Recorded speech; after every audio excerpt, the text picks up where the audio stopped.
When I think of a skincare website, it should look like this. Great product photos, bright white background, and lots of white space. This design from Dribbble has none of those things. Hello everyone, today we're redesigning the skincare beauty website I ripped straight off of Dribbble. As always, no hate to the original creator, you're definitely still a better designer than I am. Anyways, I'm gonna keep this quick and punchy today. I'm all for trying out interesting and new layouts.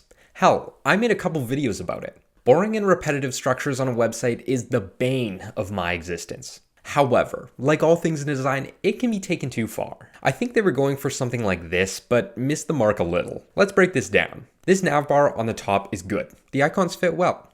Having social links here doesn't really make sense, and having the page layout over here, while not a bad idea, typically sites like this aren't long enough to warrant it. This image isn't bad, but it'd be nice if it was larger and didn't have these cutouts. Social proof is also good, but not in the form of a written testimonial in the header. As for these shapes down here, am I the only one that thinks they kinda look like the guy from Google Dino Run?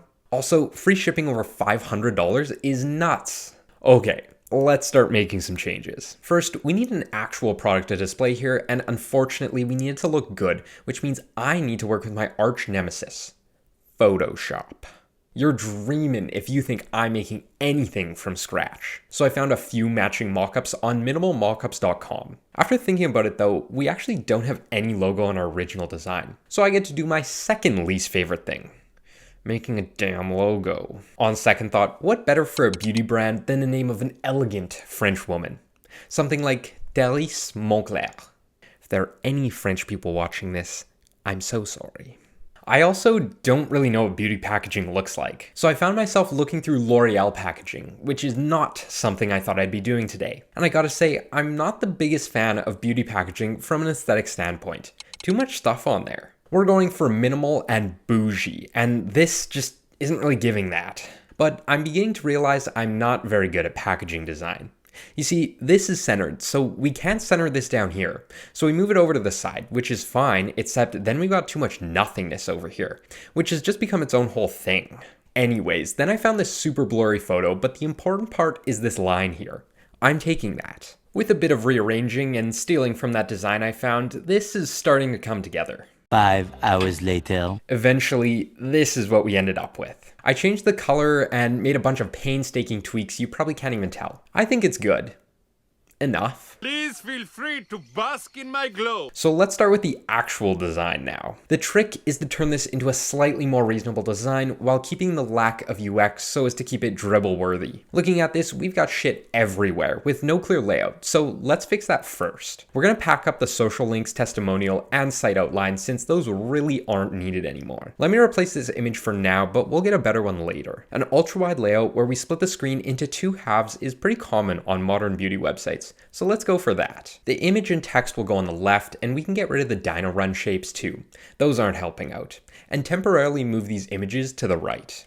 Before we go any further, I'd like to point out one very important thing. The size of most monitors. This is my cheap-ass monitor, but the dimensions of it are the same to most other monitors that aren't curved gaming PCs. My point is that on full screen with the browser bar, you have 1920 pixels across, but only about 1000 pixels vertically. These are those dimensions next to our current Dribbble design. This whole part would be cut off entirely, and it's a trick that most Dribbble designers use, since they can include way more shit when the screen's like 50% larger. Regardless, we're gonna squish ours down to match reality more closely, since the rest of this design will be me mostly just going for aesthetics over usability. Now, seeing as this design literally came without a logo, let's get our Délice Moncler front and center. I'm gonna collapse favorites and notifications into a menu button. Our cart link is gonna become just an icon, and our profile will turn into sign in. That's probably good as is, but adding a search bar helps balance things out, regardless of if it's really needed or not. Next, it's time to replace these awful product photos with our really good ones. This is the card I put together.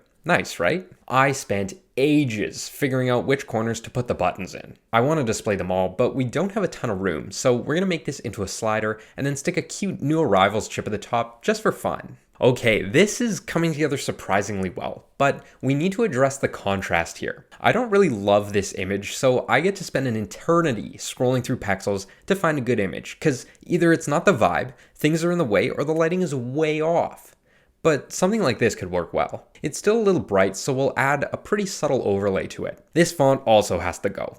I'm sorry. This is New York, one of Apple's custom fonts actually. We've used it for the logo and on our packaging, so we may as well use it here too. Lastly, we'll put in some subtext and a primary and secondary call to action. Now, this is really good, but you know what makes it look better? A button here. I don't know why, but it just looks good. So let's put one here with an arrow and no other details that will probably take us to the full product line if we click on it. After all, if we didn't focus more on aesthetics than usability, this wouldn't be a Dribbble design. And that's it. I'd say we objectively improved that design. Links to the Figma file and all the mockups I used will be in the description down below. Don't forget to subscribe, join my design community, and I'll see you in the next one.